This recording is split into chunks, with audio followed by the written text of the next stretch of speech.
On today's show, Patti Mayonnaise from Doug. Also a spooky story about a gross, dirty bird. This is Vulo Lives.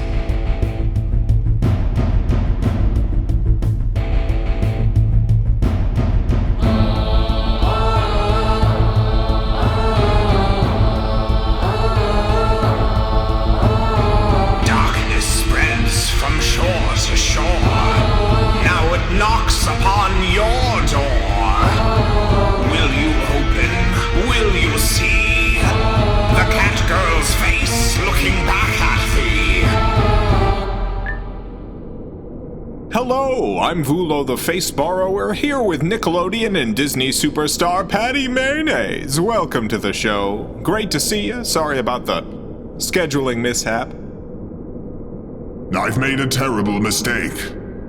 Coming on the show? Yeah, probably. That is not the source of my mistake. Does it have anything to do with your head situation? No, this is my true and proper form. I will tell soon of my grand mistake. Can't wait to hear about it. I've been to the ends of time itself. Do you understand? To the very ends of time. Wowza. Is that good or was that the mistake? The mistake is the final part of my tale. Until then, do not think upon it. I'll do my best not to think upon it. The one true moon is also not thinking upon it, just so you know. As part of my ascension, I needed to let go of everything that bound my spirit. My earthly dreams, my earthly body, Doug Funny, the whole material world, and even time itself. You killed Doug Funny, right? Just so we're all clear, you killed Doug Funny. I tried to help him ascend, but his spirit was weak and floppy. He did seem like a floppy spirit kind of guy. I wish not to speak more of the Doug. You talked to Roger Klotz lately? I come to speak of my miraculous and terrible travels into the future. And you ask if Roger Klotz? Yeah, how's Roger doing? Perhaps coming onto this program was a mistake. The people want to know what's going on with Roger Klotz. I have not spoken to Roger in many a day. Dang. How's your dad doing? How's Chad Mayonnaise? For what purpose do you delay the telling of my prophecies? Oh, I didn't realize you had some prophecies to share. By all means, go right ahead. I've traveled into the future. All I have to tell is prophecy. Yeah, I guess that's true. Well, let's hear it. What's the future like? Before I begin, you must understand. Ash is the body freed of sin. Rock is the earth on which the fires must be set. I'm always saying that, every chance I get. In the year 3845, the world has traveled nearly as far from the rock and the ash as it is possible to get. A rockless and ashless future, unthinkable. In the year 3881, the first of the 12 deadly slime wars begins. The Slime Wars? The deadly slime wars. Were there non-lethal slime wars?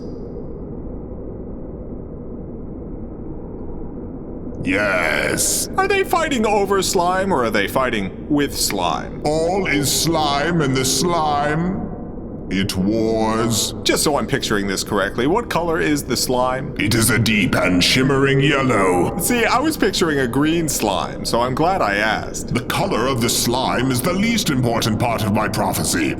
You say that, but we need to be ready when the slime comes if we want to prevent those 12 wars. The slime does not come, all turns to slime. The slime is the children of our failures. Yeah, I see. The one true moon wants to know, do they also turn to slime? Neither that moon nor the other turn to slime during the slime formation. What a relief. I must relay the dates of the other 11 deadly slime wars. It is of the utmost importance. Before we do that, let's get a quick weather update from Blueberry Valley. I'm Olivia. And I'm Trissa. And this is the Blueberry Valley Weather Report. Olivia, have you heard the prom joke? No, Trissa, I've never heard anything. So a guy was getting ready for prom. Was it Parker? Our friend Parker? Yeah, it was him. Who is he taking? Jaden. Oh, they'd be cute together. Anyway, Parker was putting on his tuxedo, which he had rented specifically for the occasion. Parker wouldn't wear a tuxedo. It's a special day, Olivia. I just don't think he would wear a tuxedo. Well, he did this one time for Jaden. Jaden wanted him to wear a tux. Okay. As he was putting it on, he realized it was kind of wrinkled. Oh no, the rink. Luckily, he had a fabric steamer, so he took off the tux and started to steam it. This is sounding less and less like Parker. Well, who does it sound like? Eli. All right, it's Eli then. Thank you. Finally, he got the tux just right, put it on, and headed over to Jaden's place to pick him up. No, Eli wouldn't be going to prom with Jaden. All right, he picked up Lucas. No, Colton. So he headed on over to Colton's place, but unfortunately, Colton was running a bit late. That's Colton, all right. You see, Colton's tux was also wrinkled, and he didn't have a steamer. The rink strikes again. Eli ran all the way back home, grabbed his steamer, and brought it over to Colton's. Eli's a good boy. After all the wrinkles were taken care of, they finally headed off to prom. Hooray! Later at the prom, Eli and Colton were having a great time, dancing to every song. And kissing. Yeah, 1 or 2 kisses. Mwah. After a bunch of dances, Colton was getting super thirsty, so he asked Eli to go grab him some punch. I want some punch. Well, Eli walked over to the punch table, but wouldn't you know it, there just wasn't any punch line. Thank you, Blueberry Valley, for the weather update. The second of the deadly slime wars, as you might imagine, was even deadlier than the first. Tell me, Patti Mayonnaise from Doug, what was the terrible mistake you mentioned at the beginning of our interview? We have barely covered the first 2 of the 12 deadly slime wars. We probably don't have time to cover all the slime wars, but I would really love to hear about this mistake of yours. The 12 deadly slime wars are the most important and vital of my prophecies. Is there anything we can do to stop it? There is no stopping the coming slime. Dang it! I guess there's no use in hearing the prophecies then. Don't get me wrong, I super wanted to hear them, but if there's nothing we can do about it, isn't it almost better not to know? Would you like to hear of my terrible mistake? I would actually. Please, Moon, we just moved on from the slime stuff. What did they say? Nothing. Was it about the deadly slime wars? Nope. Alright, fine. Did slime peace follow the slime wars? The 12 deadly slime wars ended with the extinction of all slime, which at that point was all life on Earth. You happy now, Moon? Okay, well, you get started on that arc. The time has come for me to reveal my terrible mistake. Let's do this. Let's hear the mistake. The farther I traveled into the future, the more certain I became that, just as I had shed my mortal body to purify my spirit, also must I rid myself of time. And did you do it? Did you unmoor yourself from the sequence of existence? I reached the furthest point on time's horrid arrow, the final moments, the end of all things. And it was there that I discovered the cause of baryon asymmetry. Finally! You know, I was just talking to my friend Fran about this recently. I said, Fran, this whole matter-antimatter imbalance has been bugging me. Fran? Yeah, Fran Drescher, from the nanny. Do you want to know the cause of baryon asymmetry or not? More than anything. The reason there is so much matter and so little antimatter is because all of the antimatter is being sucked up by the face at the end of time. Wow, that's like me with Quisp cereal. You are undeserving of these revelations. I mean, maybe. Tell me more about this face, the final face. In your opinion, was it borrowable? No. Now listen, foolish one, as I speak of my terrible mistake. Let's go. Let's hear it. Big mistake time. I needed to know what was being done with all the antimatter, and so I flew into the face's mouth and was sucked up alongside all the antiparticles. Now even I could have told you not to do that. Do you know where I ended up? Do you know where my journey led me? To the face's butt? To an explosion of matter. The antimatter became matter, do you understand? It became the beginning of our universe. I had looped around to the beginning of all things. So you're saying the face butt caused the Big Bang? Why did I come here? Why did I think to share this with you? I apologize. I'm honored that you decided to share your incredible journey with me and my increasingly smaller audience. But do you understand the implications? Well, let's see. Time is an inescapable loop, baryon asymmetry is symmetrical through paradox, and the creator and the destroyer are two ends of one being. Is that it? No! Ash is the body freed of sin, rock is the earth on which the fires must be set. If we are to be freed from time, freed from this infinitely repeating prison, the face of the devourer must be burned to ash. There's an old talk show adage. When Patti Mayonnaise says she's gonna kill God, it's time to wrap things up. My mistake was doubting my path, doubting my own resolve.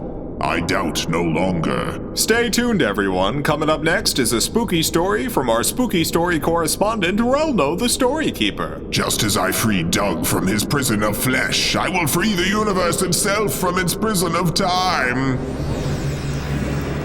Yes, of course. Hello, friends. I am Relno the Storykeeper, here with a frightful tale to chill your bones. This is the Falconer and the Dirty Bird.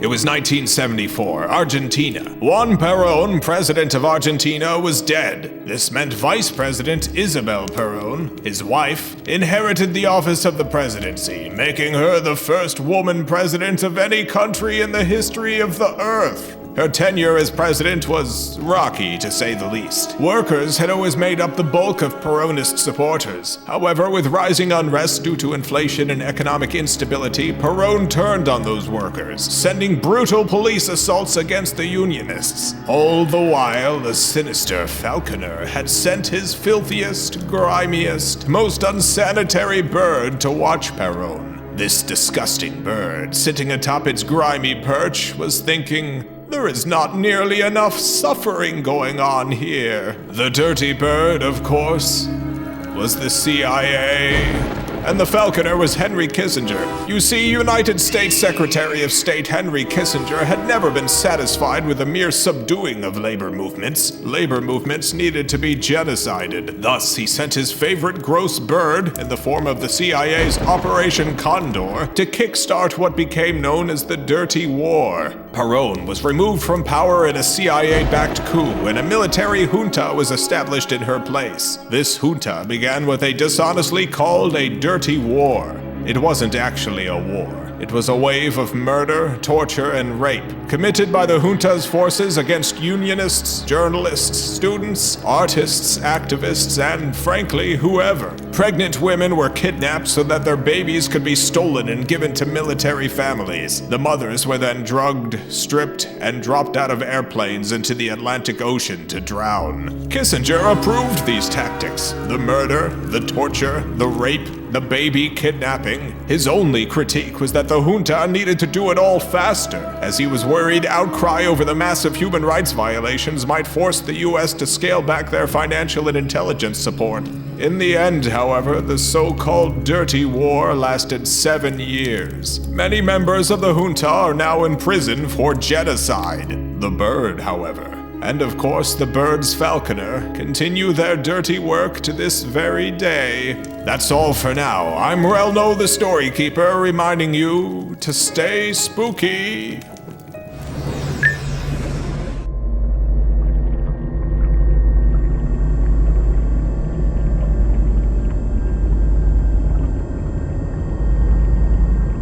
Stadium mustard, now that's a high-quality brand.